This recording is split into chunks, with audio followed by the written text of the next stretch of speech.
ഇന്ത്യയുടെ സമ്പദ് വ്യവസ്ഥയെക്കുറിച്ച് വളരെ മോശമായ രീതിയിൽ ചത്ത സമ്പദ് വ്യവസ്ഥ എന്ന രീതിയിലാണ് ട്രംപ് വിശേഷിപ്പിച്ചത്. അതിനെ ഏറ്റുപിടിച്ചുകൊണ്ട് രാഹുൽ ഗാന്ധി രംഗത്ത് വന്നു.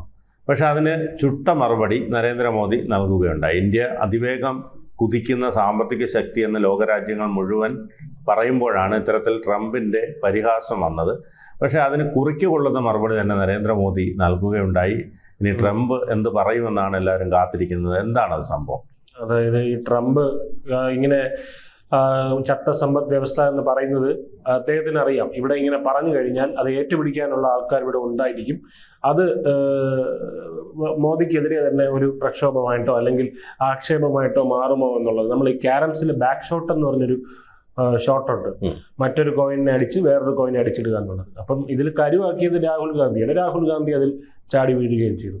പക്ഷെ അവിടെ തരൂരിന്റെ ഭാഗത്തു നിന്നൊക്കെ മറുപടി ഉണ്ടായെങ്കിലും മോദിയുടെ ഭാഗത്തു നിന്നോ അല്ലെങ്കിൽ സാമ്പത്തിക മന്ത്രിയുടെ ഭാഗത്തു നിന്നോ ഒന്നും തന്നെ ഉണ്ടായില്ല. ഒരു മറുപടി ഇവിടെ അതേസമയം മോദി എക്കണോമിക് ടൈംസിന്റെ വേൾഡ് ലീഡേഴ്സ് ഫോറത്തിലായിരുന്നു ഇദ്ദേഹം കൃത്യമായി മറുപടി അറിയിച്ചിരിക്കുന്നത്. അത് വളരെ ഡാറ്റകളൊക്കെ ഉദ്ധരിച്ച് അത്തരം എന്താ പറയുക വളരെ വസ്തുതാപരമായിട്ടാണ് സംസാരിച്ചത്. അദ്ദേഹം കൃത്യമായിട്ട് അത് രാഹുൽ ഗാന്ധിക്കൊന്നൊരു മറുപടി എന്നുള്ളതല്ല, ഇന്ത്യയുടെ സമ്പദ് വ്യവസ്ഥ, വളരുന്ന സമ്പദ് വ്യവസ്ഥയെ പറ്റിയുള്ള ഒരു പ്രബന്ധം അവതരിപ്പിക്കുന്നത് പോലെയായിരുന്നു അദ്ദേഹം കാര്യങ്ങൾ പറഞ്ഞത്. അതായത് അതിവേഗം വളരുന്ന സമ്പദ് വ്യവസ്ഥ, സാങ്കേതിക വിദ്യയിലും അടിസ്ഥാന സൗകര്യങ്ങളിലും പുതിയ കുതിച്ചുചാട്ടം.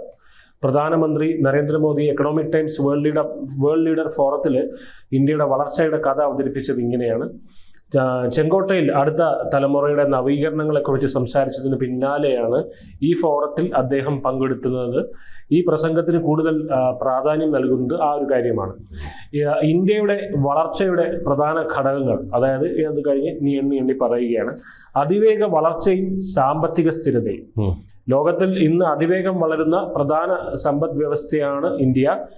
വിദഗ്ധരുടെ അഭിപ്രായത്തിൽ ഉടൻ തന്നെ ഇന്ത്യ മൂന്നാമത്തെ വലിയ സമ്പദ് വ്യവസ്ഥയായി മാറും. നിലവിൽ നാലാമത്തെ സമ്പദ് വ്യവസ്ഥയാണ്. 2027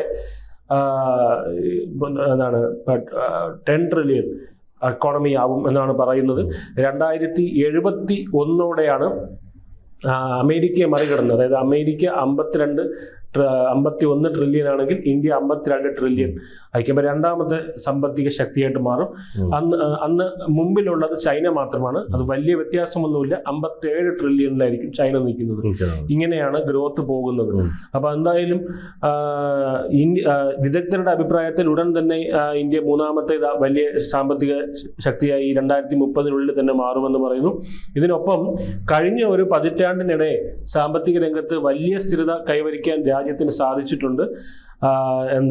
ധനക്കമ്മി കുറയുകയും പണപ്പെരുപ്പവും പലിശ നിരക്കും കുറഞ്ഞ നിലയിൽ തുടരുകയും ചെയ്തു. 2014 നരേന്ദ്രമോദി അധികാരമേൽക്കുന്ന സമയത്ത് ഇന്ത്യയെ സംബന്ധിച്ചിടത്തോളം വലിയ സാമ്പത്തിക പ്രതിസന്ധിയിലൂടെ കടന്നു പോകുന്ന ഒരു കാലഘട്ടമായിരുന്നു. മൻമോഹൻ സിംഗ് മികച്ച സാമ്പത്തിക വിദഗ്ധനാണെങ്കിൽ പോലും ഇന്ത്യയുടെ സാമ്പത്തിക രംഗം പിന്നോട്ട് കുതിച്ചുകൊണ്ടിരിക്കുന്ന ഒരു സാഹചര്യത്തിലൂടെയായിരുന്നു കടന്നു വന്ന സമയത്താണ് നരേന്ദ്രമോദി ഇന്ത്യയുടെ പ്രധാനമന്ത്രിയായി ചുമതലയേൽക്കുന്നത്. അതിനുശേഷം അദ്ദേഹം നടത്തിയിട്ടുള്ള വിദേശ യാത്രകളെ സംബന്ധിച്ചൊക്കെ വലിയ വിമർശനം പല കോണുകളിൽ നിന്ന് ഉയർന്നു. ഇവിടുത്തെ CPM-കാരൊക്കെ അതിനെ വിമർശിക്കുന്നുണ്ടായിരുന്നു.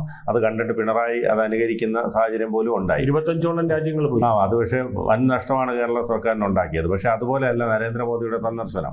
കാരണം നരേന്ദ്രമോദി ഓരോ രാജ്യത്തും സന്ദർശിക്കുമ്പോൾ അതുവഴിയുള്ള വ്യവസായ അല്ലെങ്കിൽ ടൂറിസം രംഗത്തിന് ഇരു രാജ്യങ്ങളും തമ്മിലുള്ള ബന്ധം ഊട്ടിയുറപ്പിക്കുക, അതുവഴി ഇന്ത്യക്ക് വരുമാനം ഉണ്ടാക്കുക എന്ന ലക്ഷ്യത്തോടു കൂടിയാണ് പോയത്. അത് പല രാജ്യങ്ങളിലും നമ്മൾ അത്ഭുതപ്പെട്ടു. സൗദി അറേബ്യയിലൊക്കെ അദ്ദേഹം പോയപ്പോൾ അദ്ദേഹത്തിന് ലഭിച്ച സ്വീകരണം, അത് വിമാനം കൊണ്ടുവന്ന് അകമ്പടി സേവിച്ചുകൊണ്ട് നരേന്ദ്രമോദി വിമാനത്താവളത്തിലേക്ക് എത്തുമ്പോൾ കുറേയേറെ വിമാനങ്ങൾ അകമ്പടി സേവിച്ചുകൊണ്ടാണ് അദ്ദേഹത്തെ കൊണ്ട് ആ രാജ്യത്ത് ഇറക്കുന്നത്. അത് സൗദി പോലൊരു രാജ്യത്ത്. അപ്പോൾ അതുപോലും പലരും വളരെ അസൂയയോടെയാണ് നോക്കിക്കണ്ടത്. അപ്പോൾ അത്തരം രാജ്യങ്ങളുമായുള്ള ബന്ധം. അത് മാത്രമല്ല, നമ്മുടെ ഈ യുക്രൈൻ യുദ്ധം നടന്ന സമയത്ത് മുഖങ്ങളിൽ നിന്ന് ഇന്ത്യക്കാരെ തിരിച്ചു കൊണ്ടുവരാൻ പല പല നീക്കങ്ങളുണ്ടായിരുന്നു. അവിടെ എല്ലാം തന്നെ വളരെ സ്മൂത്ത് ആയിട്ട് അവിടെ ചെയ്യാൻ പറ്റിയത് നയതന്ത്ര ഇസ്രായേൽ ഹമാസ് ഈ യുദ്ധം അതുമായി ബന്ധപ്പെട്ട് വന്ന സമയത്ത് ഇരു രാജ്യങ്ങളുമായും സൗഹാർദ്ദപരമായി സംസാരിക്കാൻ കഴിഞ്ഞ ഏക രാജ്യം ഇന്ത്യയാണ്. അത് നരേന്ദ്രമോദിയുടെ ഒരു കഴിവുകൊണ്ട് മാത്രമാണ്. ഏതെങ്കിലും ഒരു രാജ്യത്തോടൊപ്പം നിൽക്കാനേ മറ്റു രാജ്യങ്ങൾക്ക് കഴിഞ്ഞുള്ളൂ. പക്ഷേ ഇന്ത്യക്ക് രണ്ട് രാജ്യങ്ങളുമായിട്ടും സൗഹാർദ്ദം പങ്കിടാൻ പറ്റി. അത് വലിയൊരു നേട്ടമായിട്ട് തന്നെയാണ് കാണുന്നത്.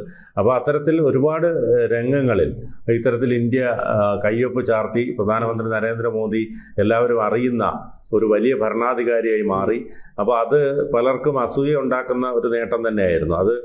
അത് കണ്ടിട്ടാണ് ഇത്തരത്തിൽ ട്രംപിന് പോലും കലിപ്പുണ്ടായത്. അപ്പോൾ അതാണ് ഇതിനകത്ത് സംഭവിച്ചൊരു കാര്യം. അതെ, അടുത്തതായി അദ്ദേഹം പറയുന്നത് സാങ്കേതിക വിദ്യയുടെ മുന്നേറ്റമാണ്. 2G, 3G, 4G സാങ്കേതിക വിദ്യകൾക്ക് വേണ്ടി വിദേശ രാജ്യങ്ങളെ ആശ്രയിക്കേണ്ടി വന്ന പഴയ കാലത്തിൽ നിന്ന് ഇന്ത്യ ഒരുപാട് മുന്നോട്ട് പോയി.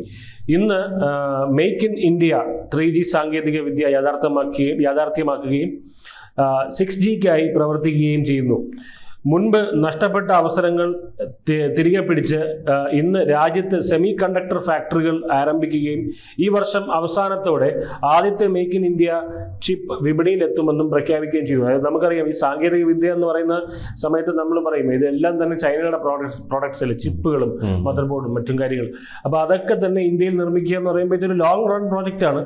പക്ഷെ ഒരു ദിവസം നമ്മുടെ കമ്പ്യൂട്ടറുകളുടെയും മൊബൈൽ ഫോണുകളുടെയും എല്ലാം എല്ലാ കമ്പോണൻസും ഇന്ത്യയിൽ തന്നെ ഉണ്ടാക്കുന്ന ഒരു കാലം വന്നുകൂടാ എന്നില്ല.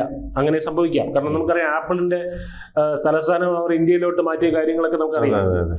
അപ്പോൾ അത് കഴിഞ്ഞ് ഇതൊക്കെ ഒരു ഇന്ത്യയുടെ സമ്പദ് വ്യവസ്ഥയുടെ മുന്നേറ്റത്തിന്റെ തെളിവുകളായിട്ടാണ് നമ്മൾ കാണേണ്ടത്. ഈ ആപ്പിളിന്റെ തലസ്ഥാനം അല്ലെങ്കിൽ ആപ്പിളിന്റെ ഹെഡ്ക്വാർട്ടേഴ്സ് ഇന്ത്യയിലോട്ട് കൊണ്ടുവരുന്നതും ഒക്കെ.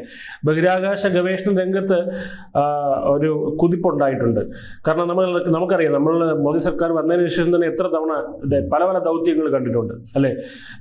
ബഹിരാകാശ ദൗത്യങ്ങളിൽ സ്വകാര്യ പങ്കാളിത്തം അനുവദിച്ചോടെ ഈ മേഖലയിൽ ഇന്ത്യ വലിയ കുതിച്ചുചാട്ടമാണ് നടത്തിയത്. അതായത് നമുക്കറിയാം, ഇലോൺ മസ്ക് ഒക്കെ അവിടെ ഒരു സ്വകാര്യ വ്യക്തികൾക്ക് സ്പേസിൽ ഒരു എന്താ പറയുക, ഒരു ഓൺട്രപ്രണർ ആവാൻ പറ്റും അവിടെ.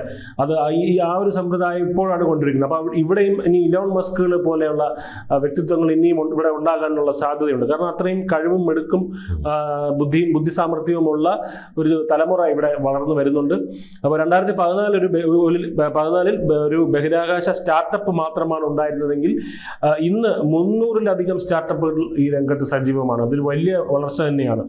ഭരണപരമായിട്ടുള്ള പരിഷ്കാരങ്ങൾ, അതായത് നവീകരണം എന്നത് ഒരു സാമ്പത്തിക തന്ത്രമല്ല, അതൊരു പ്രതിജ്ഞയാണെന്ന് പ്രധാനമന്ത്രി വ്യക്തമാക്കി. ഇതിന്റെ ഭാഗമായി ജൻ വിശ്വാസ് 2.0 പോലുള്ള നിയമങ്ങൾ വഴി 300-ലധികം ചെറിയ നിയമലംഘനങ്ങൾ ഒഴിവാക്കിയിട്ടുണ്ട്. സാധാരണക്കാർക്ക് മനസ്സിലാക്കാൻ എളുപ്പമുള്ള രീതിയിൽ 60 വർഷം പഴക്കമുള്ള ആദായ നികുതി നിയമം ലളിതമാക്കുകയും ചെയ്തു.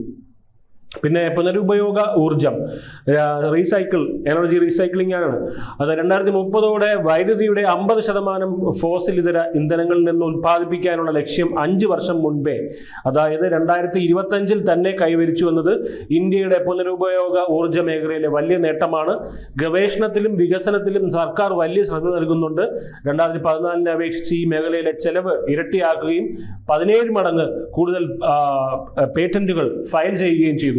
പരിഷ്കരണം, നിർവഹണം, പരിവർത്തനം, റിഫോം, പെർഫോം, ട്രാൻസ്ഫോം എന്ന തത്വമാണ് ഇന്ത്യ പിന്തുടരുന്നത്. ലോകത്തെ സാമ്പത്തിക മാന്ദ്യത്തിൽ നിന്ന് കരകയറ്റാൻ ഇന്ത്യക്ക് കഴിവുണ്ടെന്നും മോദി ചൂണ്ടിക്കാട്ടി.